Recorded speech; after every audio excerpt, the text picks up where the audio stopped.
네, 오늘 정치권 이슈들은 정호김 전 국회의원, 김종욱 전 청와대 행정관과 함께 자세하게 짚어보겠습니다. 어서 오십시오. 네, 안녕하세요. 네, 안녕하십니까. 김성한 국가안보실장이 어제 더 이상 국정 운영에 부담이 되지 않겠다 이렇게 밝히면서 전격 사퇴를 했습니다. 대통령실에서 교체설을 부인한 지 하루 만이고 또 윤석열 대통령의 미국 국빈 방문을 앞둔 지 20여일 앞두고 있는 상황에서 김 전 실장이 사퇴를 했는데 먼저 사퇴 배경부터 좀 어떻게 보십니까?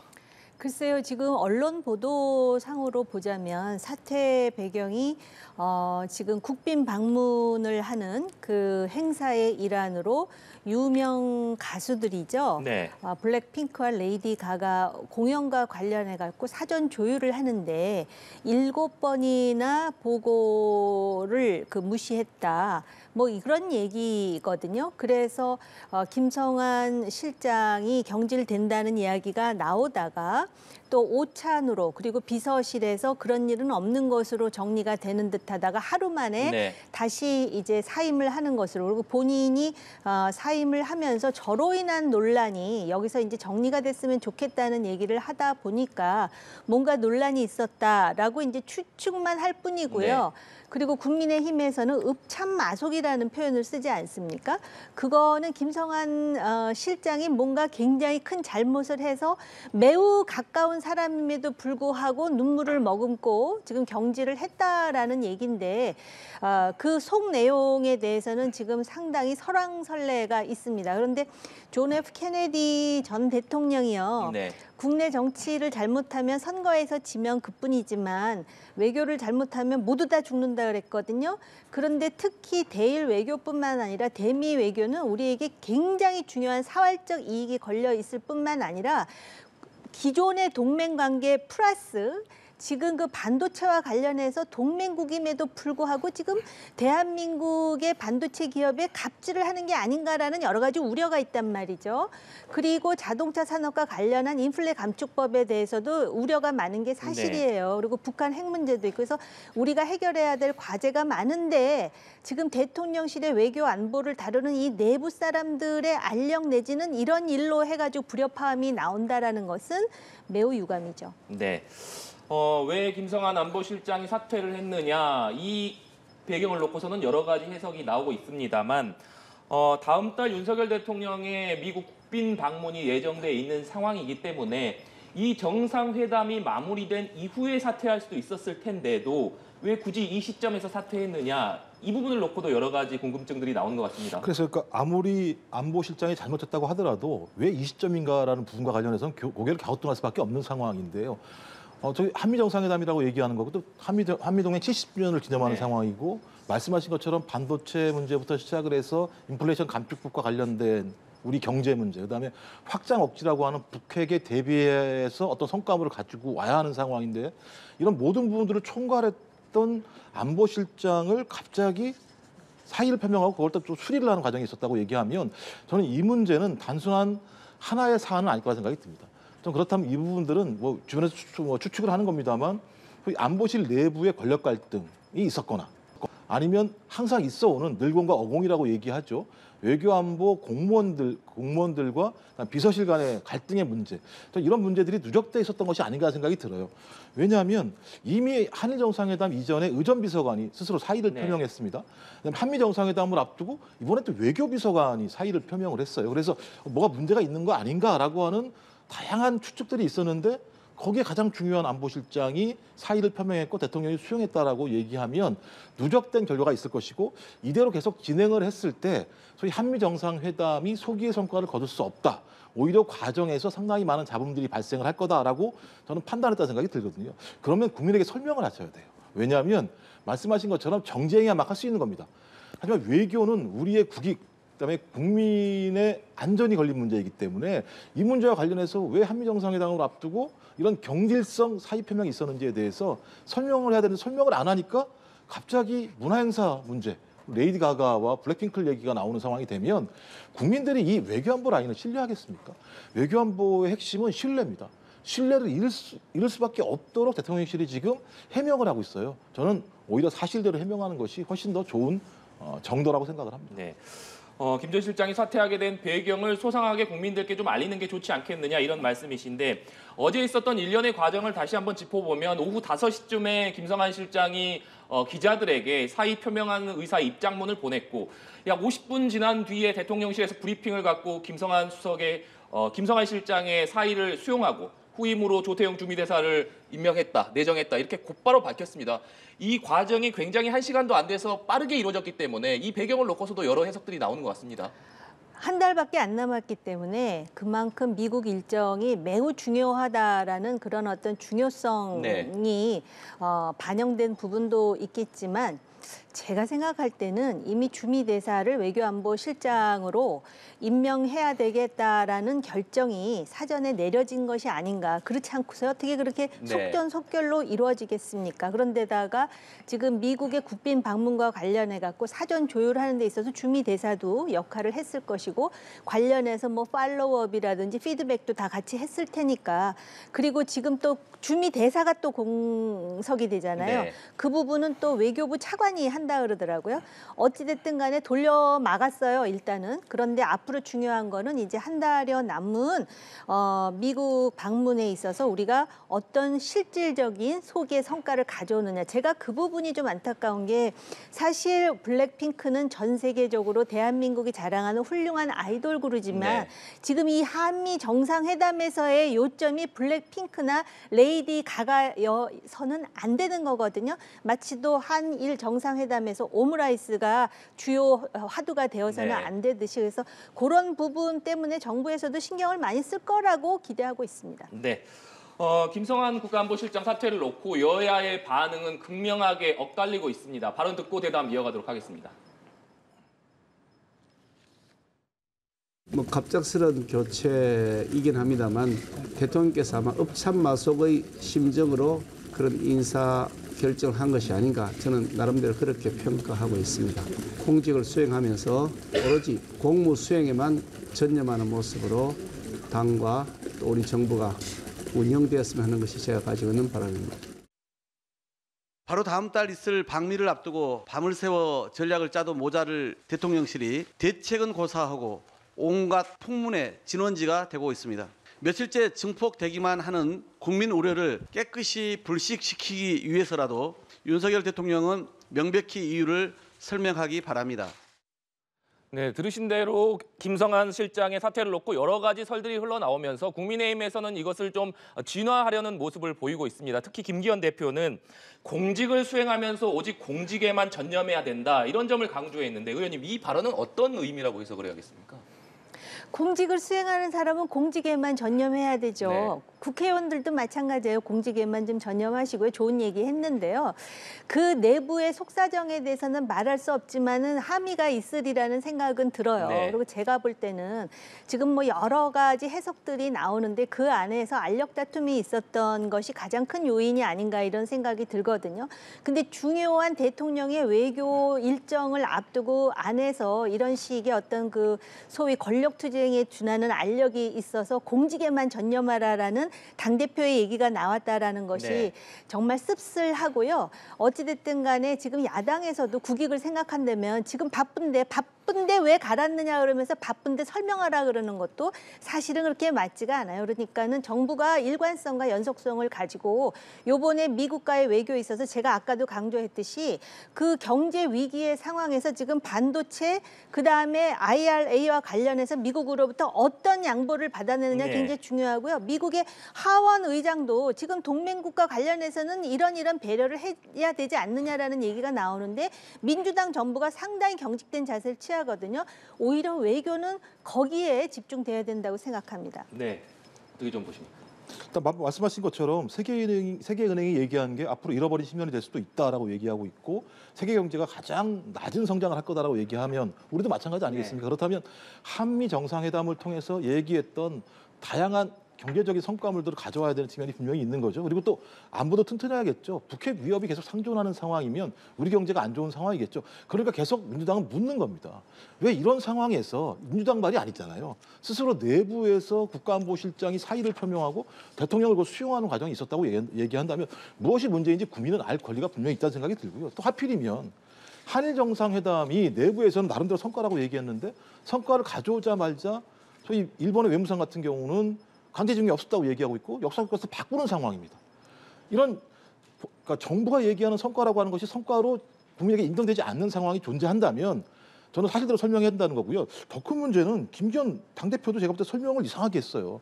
읍참마속이면 원칙을 지키기 위해서 측근을 갖다가 어쩔 수 없이 잘랐다는 얘기 아니겠습니까? 그럼 원칙이 뭔지를 설명을 해줘야 되잖아요. 근데 그 원칙이 뭐냐면 공직을 수행하면서 오로지 공무 수행에만 전념하는 모습인데 그럼 공무 수행에만 전념 안 했다는 얘기잖아요.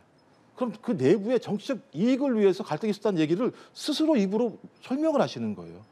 이거 지금 당장은 막을 수 있겠습니다만 계속 밖으로 흘러나올 겁니다. 왜 기자분들이 가만히 계시겠습니까? 이 원인을 알겠죠. 전 그래서 나중에 이 원인이 진짜 지금 추정되고 있는 내부의 권력 갈등의 문제거나 아니면 늘건과 어건 간의 갈등이라고 얘기하면 나중엔 이거 걷잡을 수가 없는 상황입니다. 오히려 지금 상황에서 무엇이 문제인지 설명하는 것이 소탐 배신하지 않는다라는 측면에서 윤당에서도 이 부분과 관련해서 좀 빨리 국민에게 설명하라고 요청을 한다고 생각이 듭니다. 네.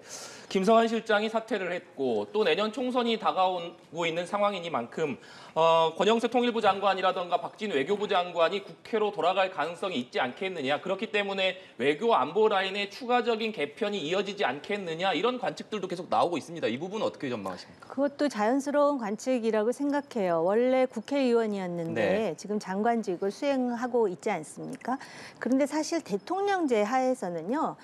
일단 장관직을 맡으면은 대통령의 임기와 함께 끝까지 책임을 지는 모습으로 가는 게 일반적인 대통령제예요. 예를 든다면 미국의 상원의원이었던 힐러리 클린턴이 국무장관직을 맡으면서 상원의원을 포기하고 끝까지 대통령과 같이 가지 않습니까? 네. 근데 우리나라는 내각 책임제도 아닌데 선거 때만 되면은 한 1, 2년 하다가 다시 이제 그 공천을 받아갖고 총선에 나가는 그런 형태가 되는데 다 좋은데요. 그리고 다 능력 있는 인사들인데 문제는 이렇게 함으로써 가장 중요한 외교 안보 정책에 있어서 일관성이라든지 연속성이라든지 전략에 있어서 차질을 빚는 것이 아닌가. 왜냐하면 갑자기 공백이 생기니까는요.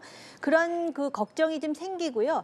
이런저런 일들이 지금 야당으로 하여금 공세의 빌미가 된다라는 거는 매우 안타까운 일이에요. 오히려 지금 외교라는 거는 어떤 정권이 들어서든 국내 정치로 죽을 쓰다가도 외교로서 점수를 따는 그 한도가 외교인데 지금 계속해서 이 외교와 관련해 가지고 오히려 점수를 얻지 못하는 상황이 계속된다라는 거는 대통령을 보좌하는 대통령실뿐만 아니라 장관들도 좀 곱씹어 봐야 될 대목이라고 생각합니다. 네, 알겠습니다.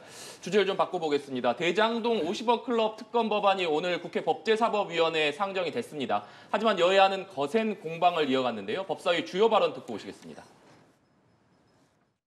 검찰은 곽상도 전 의원에 대한 수사만 진행하고 다른 50억 클럽 구성원들에 대해서는 사실상 수사를 진행하지 않음으로써 축소수사, 선택적 수사를 지금 상황을 모면하기 위한 그런 회피책이 아니라는 걸 국민 여러분께 진심으로 좀 보여드리려면 그래 속도를 내야 될 문제이다. 아무리 늦어도 4월 10일을 넘겨서는 안 된다.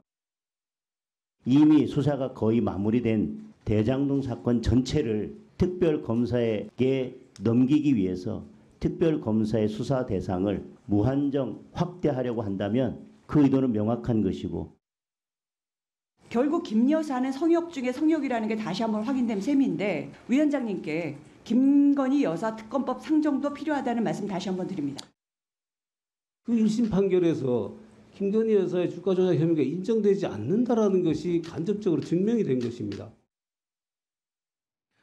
네, 법사위가 대장동 사건 50억 클럽 특검 법안을 상정하고 논의에 들어갔습니다. 일단 여야가 합의했다라는 구색을 갖췄습니다만 국민의힘이나 민주당 그리고 정의당의 생각은 다소 다른 것 같습니다. 예, 그렇습니다. 뭐 제가 볼 때 특검을 대하는 자세가 다 다른 거죠. 그러니까 좀 정치적 접근하는 측면은 분명히 있는 것 같아요. 핵심의 요체는 대장동 사건의 진실을 제대로 밝힐 수 있을 것인가의 문제라는 생각이 들거든요.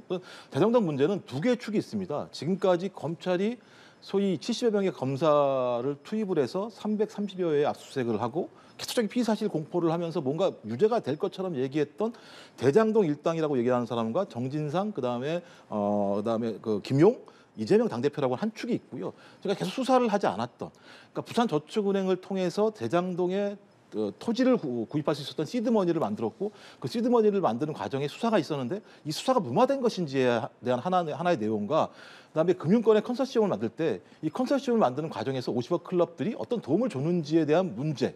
그다음에 마지막으로 언론과 수사 과정에서 언론인이나 아니면 법조계 또는 검찰 등의 로비를 했는지 이 의혹들이 남아 있어요. 이 의혹들이 소위 잠잠해 있다가 곽상도 전 의원 재판이 되면서 국민의 공분이 표출된 측면이 있거든요. 어떻게 50억이 퇴직금이라고 얘기할 수가 있어라고 하는 그럼 지금까지 검찰은 소위 이재명 당대표는 탈탈 털었지만 왜 적어도 이 50억 클럽이라고 얘기하는 국민의 공분을 갖는 내용을 수사하지 않았어라고 하는 부분에 대한 여론들이 들끓으면서 저는 어쩔 수 없이 50억 클럽이라는 특검에 합의할 수 있는 논의에 들어갔다고 생각이 들어요. 좀 그렇다면 이제는 정치적 판단을 하지 말자.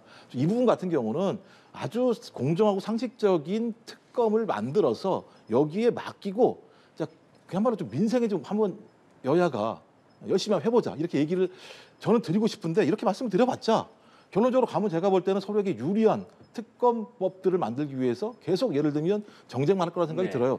문제 요체는 국민의힘이 얘기했듯이 만약에 이재명 당대표가 문제라고 얘기한다면 이 문제만을 얘기할 것이 아니라 전체를 볼 수 있도록 해주는 것도 되게 중요하다. 국민들은 이 두 가지를 다 보고 싶어한다. 좀 이런 것에 동의했으면 좋겠고 민주당도 마찬가지입니다만 자기에게 유리한 특별검사를 임명하려고 하지 말고 국민들이 동의할 수 있고 3당이 합의할 수 있는 인물들을 특별검사로 내세운다면 저는 이 문제는 오히려 민주당에게 유리한 면으로 가지 않을까 생각이 듭니다. 네. 말씀해 주신 대로 여야 간의 대장동 특검 법안에 대한 생각이 워낙 다르기 때문에 법사위에 상정은 됐습니다만 과연 합의점을 좀 찾아낼 수 있겠느냐 이런 의문은 들거든요. 정치인들은 정치적 이해에 지금 매몰돼 있으면서 정쟁을 하지만 국민들은 이 50억과 관련한 진실을 알고자 합니다. 특히 이미 김 교수 말씀하셨듯이 곽상도 전 의원 아들 퇴직금 문제에 대한 재판에서 무죄가 선고됨으로써 공분이 들끓어 올랐거든요. 그런데 이제 이 50억 특검을 범위를 어떻게 하느냐에 따라서 지금 3건이 법안이 상정이 됐지만 조금씩 다릅니다. 민주당 안이 있고 정의당 안이 있고 기본소득당 안이 있는데 실제로 지금 현재 대장동과 관련해가지고 2015년 이후에 대해서는 지금 뭐 재판에 지금 올라간 것도 있고 뭐 그렇지 않습니까? 그런데 지금 그 50억 클럽과 관련해서 그 이전에 뭐 부산저축은행서부터 시작해서 콘소시엄에 도움을 줬는가의 여부라든지 여러 가지 건에 대해서 지금 50억 클럽과 그 관련해서 그걸 핀포인트하는 특검을 하자는 것이 정의당의 타협안이었습니다. 그리고 이것이 그런 식으로 합의점을 찾지 않으면 아마 국민의힘과 민주당 사이에 그 타협선을 찾기가 쉽지 않을 것 같고요. 그럼 누가 특검이 되느냐? 이것도 그렇습니다. 지금 대장동과 관련해가지고 민주당이 추천하는 인사를 특검으로 임명한다 그러면은 그게 과연 사회적으로 용납이 되겠으며 또 국민의힘도 마찬가지니까 정의당은 그럼 정의당이 추천하겠다 그러는데 정말 그 지혜를 짜내가지고 정말 진실을 규명하는 쪽으로 하지 않는다면 정치권이 또 한 번 국민의 신뢰를 잃게 되는 요인이 될 것이라고 생각이 됩니다. 네, 사실 민주당이 앞서서 쌍특검 그러니까 대장동 50억 클럽 특검 또 김건희 여사 특검 같이 묶어서 쌍특검으로 정의당과 손을 잡고 패스트트랙으로 올리려고 했습니다만 정의당이 50억 클럽 특검을 법사위에 상정을 하면서 사실상 김건희 여사 특검법을 패스트트랙에 올리는 것도 실패를 했습니다. 그렇기 때문에 조금 전 법사위에서도 민주당은 계속해서 김건희 여사 특검을 계속 상정해야 된다 이렇게 요구를 하고 있습니다만 여야 간의 이 점에 대해서 타협점을 찾기는 더 어려워 보이거든요. 더 어렵겠죠. 대통령 부인 문제이기 때문에 더 쉽지는 않을 거라 생각이 드는데 일단 놀라운 우연이 있는 거예요. 김건희 여사와 관련된 문제는 다 무혐의예요. 근데 국민들은 특검을 하라는 여론이 높아요. 이 얘기는 검찰의 어떤 결론 자체에 대해서 국민들이 수긍하지 않는다는 거거든요. 그러면 이 문제를 수긍할 수 있도록 적절한 조치를 취해야 된다고 생각이 들어요. 안 그러면 전 이 문제는 계속 남을 수밖에 없다는 생각이 들기 때문에 전 적어도 국민의힘이 국민 여론을 잘 보셔야 된다는 생각이 드는 것이고요. 계속 국민의힘은 무죄로 나왔다고 말씀을 하세요. 도이치모터스 사건 관련해서. 무죄로 나온 게 아니에요. 전주 2명이 있는데요. 한 명은 유죄였고 한 명은 무죄였어요. 그러니까 지금 제가 볼 때 이 내용은 또 국민을 호도하는 측면이 분명히 있어요.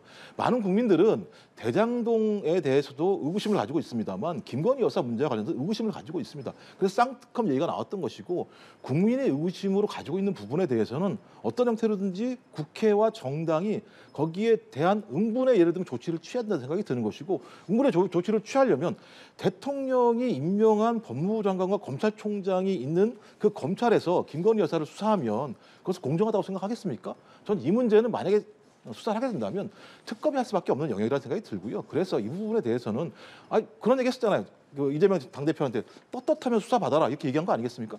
김건희 여사도 그렇게 문제가 없다고 얘기하면 특검 수사를 통해서 오히려 깔끔하게 이 문제에 대해서 정리하는 게 저는 낫다고 생각이 듭니다. 네, 지금 뉴스 속보가 들어와서 잠시 속보 전해드리고 정 의원님 말씀 이어서 듣도록 하겠습니다. 조금 전 국회 본회의에서 조세특례제한법 개정안, 이른바 K칩스법이 가결됐습니다. 이 법안은 기업이 반도체 시설 투자를 할 경우에 세금 감면 혜택을 높이는 것이 핵심입니다. 여야는 세액공제율 비율과 적용 분야를 놓고 이견을 보였지만 반도체 산업 육성에 공감대를 형성하면서 합의 처리했습니다. 네, K칩스법이 통과됐다라는 소식 전해드렸고 조금 전 김건희 여사 특검법과 관련해서 말씀해 주셨거든요. 어떻게 보십니까?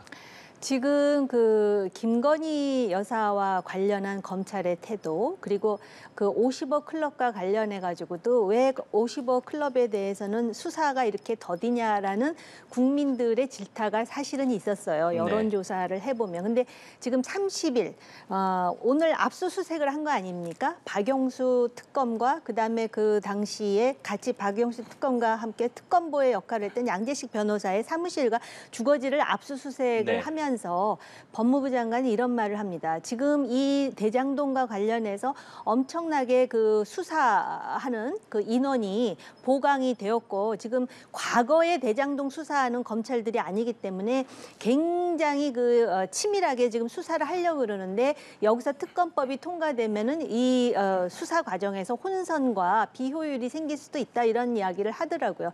일리가 있다고 생각을 하는데요. 제가 그런 생각이 개인적으로는 들어요. 그렇다면 진작에 50억 수사도 그렇고 김건희 여사와 관련해서도 빨리 검찰에서 명쾌하게 결론을 내렸으면 이러한 논란이라든지 불만이 제기되지 않았을 것 아닌가라는 생각이 들고요. 일단 법안이 상정된 만큼 50억 클럽과 관련해서는 국민들의 알 권리를 충족시켜주는 관점에서 지금 그 여야 정치인들이 정쟁의 논리가 아닌 알 권리의 논리에서 진실을 좀 규명해주기 바라고요. 그다음에 검찰들도 지금 현재 그 대장동과 관련해 가지고선 좀 더 그 뭐라 그럴까 보강 수사도 좀 필요한 대목이 있지 않습니까? 이미 기소가 되기는 했지만 428억과 관련한 문제라든지 그래서 이 부분과 관련해 가지고 더 이상 그 사회적인 어떤 소모적인 그런 논란이 계속되지 않도록 명쾌한 결론을 검찰들이 좀 내줬으면 하는 바람이 있어요. 네. 저희가 조금 전에 국회 본회의에서 K칩스법이 통과됐다라는 소식 전해드렸습니다만 그에 앞서서는 정치자금법 위반 혐의 등으로 구속영장이 청구된 국민의힘 하영재 의원 체포동의안이 가결이 됐습니다. 가결에 160표가 나왔는데 이 결과를 본다면 아무래도 민주당이 많은 부분 가결표를 던졌다 이렇게 해석될 수밖에 없을 것 같습니다. 오늘 체포동의안 가결 부분은 어떻게 좀 봐야겠습니까? 일단 기본적으로 민주당 입장은 자율적인 판단에 맡긴다고 말씀을 드렸고요. 아마 이 부분들이 민주당은 상당히 곤욕스러울 거다 이런 얘기를 하는 거예요. 그러니까 노웅래 의원부터 시작해서 이재명 의원, 의원 얘기했죠. 신분 자체는 다 지금까지 여기에 대해서 이제 부결을 시켰기 때문에 이번에도 마찬가지로 예를 들면 민주당이 어떤 태도를 취하건 상관없이 논란이 될 거라 생각이 드는 것이고요. 근데 저는 민주당도 원칙을 세워야 된다는 생각이 들어요. 자율적 투표를 하되 공소장을 보고 공소장 내용이 실제로 구속 수사를 해야 될 여지가 있는 것인가 아닌가 판단을 해야 되거든요. 왜냐하면 우리 헌법은 무죄 추정의 원칙이 있기 때문에 불구속 수사를 원칙으로 합니다. 그러면 그 공소장에 구속에 대한 사유가 있어야 되는 것이고 그 사유가 타당하지 않다면 검찰이 타당하지 않은 사유를 가지고 소위 국민을 대의하고 있는 국회의원들을 갖다가 인신을 구속하는 사태가 벌어지는 문제가 있거든요. 좀 그런 측면에서 아직까지 현행법상 헌법에 존재하는 상황이기 때문에 이 절차는 지킬 수밖에 없다. 대신 이후에 저는 헌법을 개정할 때는 반드시 이 부분을 갖다가 특권으로서 철폐해야 된다는 생각이 들긴 합니다만 검찰도 이 부분과 관련해서는 계속 문제 제기할 필요는 없다는 생각이 들어요. 왜냐하면 노웅래 의원 체포 결의안이 지난 다음에 91일 만에 소위 이 문제와 관련해서 기소를 했습니다. 그래서 많은 분들은 이 기소가 정치적 기소 아니야? 그러니까 이재명 당대표에 대한 체포동의안 표결에 도상작전을 한 거 아니야? 라고 하는 의구심이 분명히 갔습니다. 전 그럼에도 불구하고 적어도 민주당이 어떤 이런 문제와 관련해서 국민들에게 좀 깔끔한 설명은 필요하다는 생각이 들고 이게 이제 무기명이기 때문에 설명할 방법은 없어요. 하지만 그 원칙, 공소장을 보고 네. 그 원칙에 따라서 구속과 불구속이라는 사유에 대해서 국회의원들의 양심에 따라 표결을 한다라고 하는 원칙들을 앞으로 좀 지켜나갈 필요가 있다고 생각을 합니다. 사실 앞서 노웅래 의원이라든가 이재명 대표 체포동의안이 부결됐기 때문에 민주당으로서는 이번 하영재 의원 체포동의안 표결이 좀 딜레마의 상황이 될 것이다 이런 분석들이 많았었는데 결론적으로는 일단 하영재 의원 체포동의안이 가결됐기 때문에 민주당에서 이번에는 가결표를 많이 던졌다 이렇게밖에 볼 수 없는 상황 아니겠습니까? 그러니까 노웅래 의원이라든지 이재명 의원이라든지 또는 하영재 의원 전부 개인 비리와 관련해서 결국은 체포동의안이 국회에 상정이 됐는데 결국 두 사람은 부결이 되고 국민의힘의 하영재 의원은 지금 통과가 됐다라는 것 아닙니까? 아마 국민의힘은 전략적으로 이렇게 되면은 그래도 민주당 의원들이 민망하거나 양심의 꺼리낌을 좀 느끼지 않았을까라고 생각하는 그런 기대감이 있을 것 같은데 전혀 그런 거 없이 지금 자당의 의원 두 사람에 대해서는 불체포 특권을 유지하고 국민의힘의 하영재 의원과 관련해 가지고는 지금 체포 동의안이 통과가 되는 그런 총극이 나왔습니다. 이거는 형평성에도 맞지 않고요. 국회의원들이 뭐 대선이 됐든 총선이 됐든 노랫가락처럼 하는 게 국회의원들의 특권을 폐지하겠다 하면서 불체포 특권 그리고 국제적인 조류가요.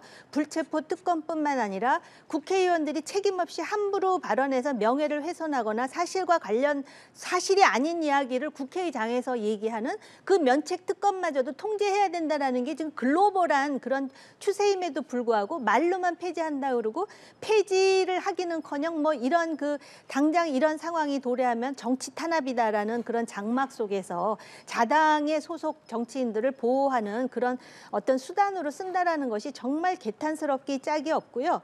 그리고 이게 체포 동의안을 가결한다 그래서 당장 구속을 시키는 게 아니지 않습니까? 판사 앞에 가서 당신이 구속돼야 되는지 안 돼야 되는지에 대해서 심사를 받으라는 얘기인데 국민들은 그거 다 하는데 국회의원은 선거 때마다 우리는 당신의 종복입니다라고 하면서 표를 구걸할 때는 그러다가 이럴 때는 아무 부끄럼 없이 이런 특권을 유지하는 것 이것 자체에 대해서도 국민들이 제대로 심판하지 않으니까 이런 일이 반복된다고 생각하고요. 이게 지금 정당이라든지 또는 어떤 정치 이념하고 관계가 없는 개인 비리라는 거를 다시 한번 강조합니다. 네, 마지막으로 정광훈 목사가 우파를 천하 통일했다라는 발언으로 논란을 일으켰던 김재원 최고위원이 오늘 최고위원회에 참석해서 거듭 사과를 했습니다. 앞으로 정광훈의 전자도 꺼내지 않겠다 이렇게 얘기를 했는데 앞서서 두 차례나 실언 논란이 있었기 때문에 이번으로 과연 김재원 최고위원의 발언 논란이 일단락 될 것이냐 이런 궁금증들이 있습니다. 이 부분은 어떻게 전망하십니까? 국민의힘에서는 수차례 용서를 빌고 참여를 했기 때문에 용서해 주려는 그런 분위기로 지금 가는 것 같은데요. 국민의힘에 대한 애정을 가진 제 입장에서는 이건 이런 식으로 갔다가는 또 한 번 국민으로부터 신뢰를 잃는 하나의 동인이 될 것이다라고 생각하고요. 우리나라는 어디까지나 종교와 정치가 분리되어 있는 나라입니다. 정치를 할 거면 정치를 하고 종교에 올인할 거면 종교에 올인을 해야 되는데 결국은 정광훈 목사의 표가 많은 것 같으니까 거기 가가지고 정말 국민의 신뢰를 떨어뜨리는 이런 발언을 했음에도 불구하고 누구는 용서가 되고 누구는 용서가 안 되고 일관성, 형평성 아까부터 제가 강조를 하는데 이런 점에서 과연 이러한 패착을 또 한 번 국민의힘에서 한다고 하면은 과연 지금 그렇게 지지도도 높지 않은데 이해를 할까? 심지어는 국민의힘 지지자들마저도 이것에 대해서 양해가 될까? 이런 의구심이 남습니다. 네. 일단 뭐 제가 볼 때는 그러니까 국민의힘에 새로운 룰이 생기는 거 아닌가?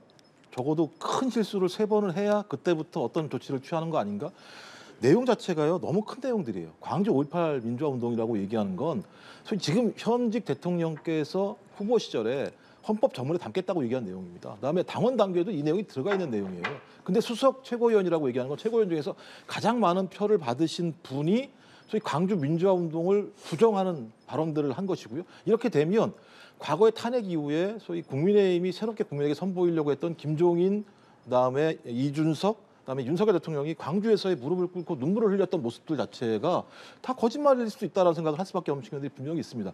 일단 이때부터 저는 국민의힘 내부에서 이 부분과 관련해서 조치를 취했었다고 생각을 하는데 조치를 취하지 않으니까 최고위원 회의에도 참석하지 않고 미국에 가서 이번에는 종교가 보수 우파를 통일했다는 얘기를 하는 거예요.